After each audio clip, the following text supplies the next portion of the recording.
Yes, Chelsea fans, Chelsea Daft here, back with a video, and this video is a bit of a roundup from me in my kind of style, which hopefully you guys enjoy, of what's gone on since the last video I did, which was the announcement that Raheem Sterling has signed for the club. Now, if you check back on that video, I also mentioned that the Koulibally deal seems to have been done, and we're just waiting for it to be all done and dusted and signed. And we were talking about Kimpembe and Nathan Lackey to follow. We mentioned some other bits and pieces in the video, but that was the main focus of the last video. We've moved on now since that last video, and plenty's happened. And this video is all about discussing the Koulibally confirmed deal and seeing him out there training with the Chelsea players in America. We're going to be talking about the Kimpembe deal and the Aki deal. We're going to be talking about Jules Kounde and a massive development in that situation. We're going to be looking at a situation regarding Barcelona and just what they're playing at the moment. We're talking about Frenkie De Jong. Obviously, in addition to the Barcelona fiasco that's going on at the moment, we're going to be looking at chances maybe for Ampadu and for Conor Gallagher. And unfortunately, there's bad news for Armando Broja, who has actually travelled back to Cobham to get treatment on a knock he picked up in training, an accidental knock. And hopefully he'll have time to get back and continue some pre-season before the season starts. A big update from Thomas Tuchel on him. And that's going to be it for the video. Plenty, as you can see. So make sure you subscribe to the channel, drop a like on it for me as well, and let's get cracking.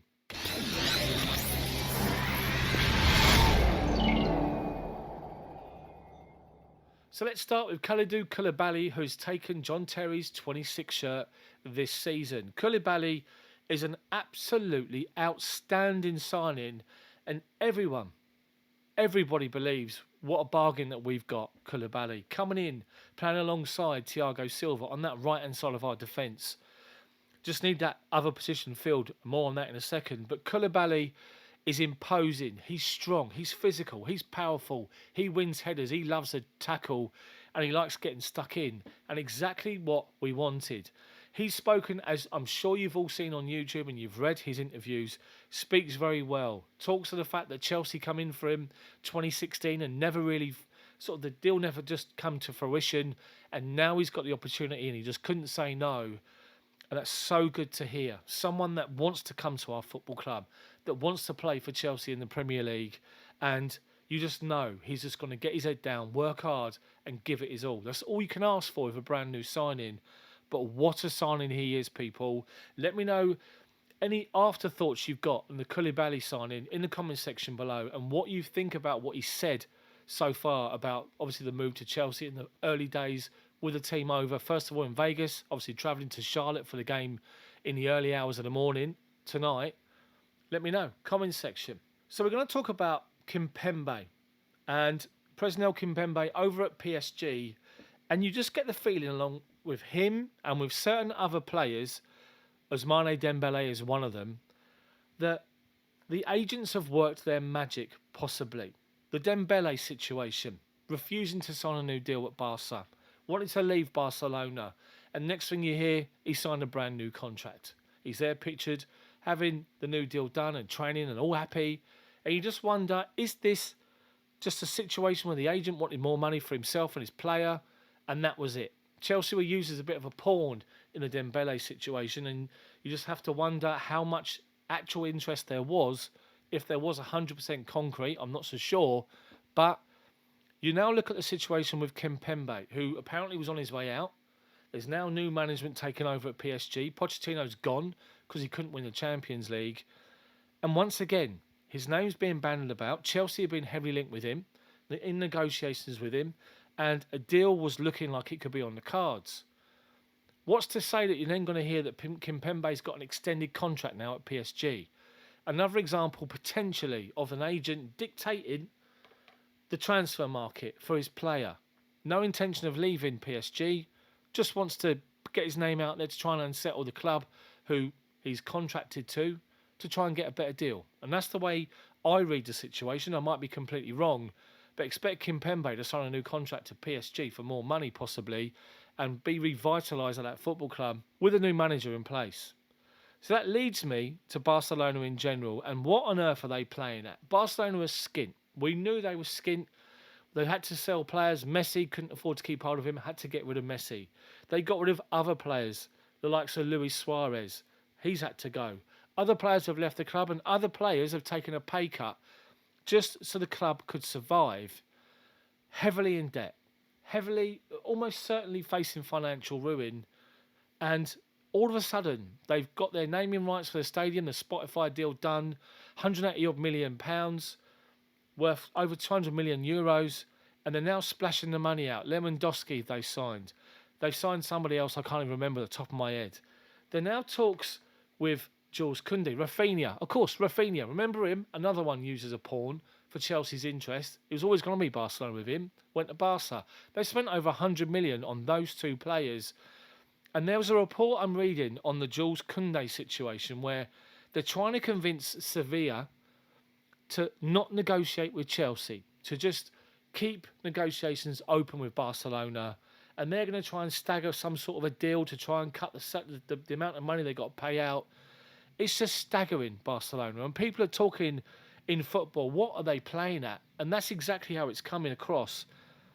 And the good thing in relation to Jules Kounde is we're seeing this evening that apparently a deal has been verbally agreed between Chelsea and Sevilla for around £55 million, around 64 million euros for Kounde, the 23-year-old highly rated centre-back that can play on the left-hand side of that back three. And that'll be another great signing. We're waiting to see the confirmation, probably going to be a couple of days. But it looks as though Chelsea have replaced Tony Rudiger and Andreas Christensen with Kalidou Koulibally and Jules Kounde. Great, great signings. Experience, youth, highly rated footballers that hopefully playing alongside Thiago Silva, the ever-present, the ever-young Thiago Silva, will form a formidable back three that will work in tandem. And I'm just excited about that situation. Hopefully you guys are. Let me know what you think about the Kounde situation and a deal looking likely now in the comments section, and what Barcelona are playing at. Also, absolute joke. Talking more of Barcelona, it's Frenkie De Jong, and there's reports that Chelsea are interested in signing De Jong in our midfield, and I can only see it if Jorginho goes. If Jorginho goes, there's a space within the playing squad. For me, I'd give that to Conor Gallagher. Have your midfield four as Loftus-Cheek, Kovacic, Conor Gallagher as N'Golo Kanté. But apparently we're in for Frenkie De Jong. And is that something that's true? And it looks as though the De Jong situation is just escalating at Barcelona. Now, Man United wanted the deal done. Obviously, Ten Hag over at Man U managed him at Ajax and wants to bring him there. Looks as though a deal is possible. But there's his deferred wages, or the amount of money he's owed by Barcelona, which equates to around 17 million. Not sure if it's pounds or euros. And Barcelona are trying to do away with that part of the situation with his contract. It's got to a point, they played him yesterday in pre-season. He didn't start the game and he come on in a position that's not his own position. They're just trying to make the situation for him untenable, that he leaves and he just forgets this money they owe him, which is an absolute joke. But De Jong, as a footballer, outstanding player. Can he do it defensively, though, in the Premier League? Not so sure, because that's what we'd need. Conor Gallagher gives you a bit of bite in the middle of midfield, along with Loftus-Cheek, along with Kanté, along with Kovacic. I'll take those four without De Jong as our midfield four for this season.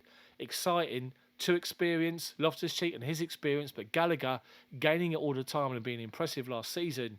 For me, it's got to be that way. Frenkie De Jong, no thanks. For me, my opinion. What do you guys think? Let me know. Comment section below. Another player we need to talk about is Ampadu. Out there training with the players, Thomas Tuchel has spoken about the fact that Billy Gilmour had to come back and probably go out on loan because they can only have 24 players. Armando Broja had to come back because he got a knock and had to be treated at Cobham, and hopefully will link up with the squad for the rest of pre-season once he gets that sorted out, because there wasn't the facilities or the medical team there in America to treat exactly what he needed. He had to come back. Thomas Tuchel has spoken about Broja and said that he doesn't see him leaving. He doesn't want him to leave. And it's clear that he's going to be a part of the Chelsea squad going forward this season. Expect Broja, however you want to say it, in our squad this season in the Premier League, which is great news, bearing in mind the fantastic season he had at Southampton. Back to Ampadu. Ampadu offers Thomas Tuchel versatility. He offers him someone that can play across the back line and in the middle of midfield, along with Reece James, of course. Ampadu's got a massive opportunity now to lay a stake for a place in that playing squad this coming season. And it's up to him. It's up to him to impress. Tuchel's spoken of him recently as well, and hopefully he can do it, Ampadu, because he's a great, great talent, and he needs to be in our Chelsea first team squad next season. Gallagher, big opportunity. I can only see him being in the Chelsea squad as well. Ampadu, where would Ampadu fit? He'll be sort of floating around and can play in that midfield, deep line midfield position, but obviously as a backup in our defensive line.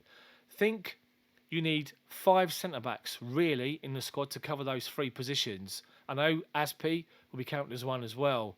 But you've got Trevor Chalobah, you've got Kounde, Silva, Koulibally, and you've got, hopefully, you've also then got the likes of Ampadu. Aspi will be the backup right back, I believe. It'll be Reece James and Aspi. Won't play as many times this season, and maybe with the Kounde signing, it might force Thomas Tuchel and Chelsea to accept the fact that Aspi wants to go to Barcelona, and Aspi might go. So we need that versatility to cover at right back, and Ampadu could possibly do that. I'm not so sure. You might have to get a replacement in, but I think the Kounde signing will start a domino effect. He'll come in, and then that will open up the door for Aspi to go. Great servant, and if he does go, there'll be a video on him because he's been outstanding for 7 million. And then you could see Ampadu come into the squad. So players could go, but opportunities come for others. And Ampadu needs to take his opportunity as much as Conor Gallagher does, and Broja, how you want to say it. And it's exciting times. Those 3, Broja, Ampadu, and Conor Gallagher, could be a part of the first team squad this season. Exciting times. What do you guys think of those 3 and their chances? Let me know, comment section below. So guys, there's plenty of other players being linked with Chelsea. There's plenty of rumours and all sorts of nonsense at the minute. And Chelsea are playing over in Charlotte in the early hours of tomorrow morning. I'll be tucked up in my little bed. Bearing in mind that it's probably about 15 degrees lower than it was last night. An absolute nightmare in the UK. Record temperatures where I was. It was horrendous. And I'll catch the highlights in the morning. Let's hope Chelsea give another good performance. We see the debut of Sterling and Koulibally. And Chelsea just click. That's all we want.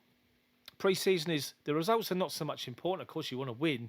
But it's all about getting the players fit and getting sort of relationships built, i.e. Sterling with the rest of the players and Koulibally with that back line and Mendy and that defensive unit and into midfield. It's vitally important. Thank you guys for watching so much. Hopefully you've enjoyed the new backdrop, this season's shirt, and the 2 Champions League winning shirts. We've won the Champions League twice, don't you know? Just thought I'd remind you. On the wall there, along with Jose Mourinho, John Terry and Frank Lampard there in 2004. We're on the Premier League, along with my sign and the Chelsea dream scene. All the Chelsea legends in one great big long photograph. Is fantastic. Hopefully you've enjoyed the video. Love the backdrop. The old shirts are up there as well. Spare shirts. There you go. Whereabouts? Here. Some old school. Some last season. All good. Hopefully you enjoy it. And let me know what you think of the video. Let me know in the comment section. Drop the like on it for me. Smash the like button. And if you want to take some time to have a look at my last couple of videos, the live stream. On StreamYard, I can invite people to come in. I'm going to do it only for members. So you need to go to the homepage of my videos, my channel, and click that join button to become a channel member for £1 a month. That's all it is, and it will give you an opportunity on my live stream to come on video or on just a microphone and give your opinions. Thanks, people, for watching. Thank you for all of your support. I'll see you guys next time. Come on, Chelsea! Good times. See ya.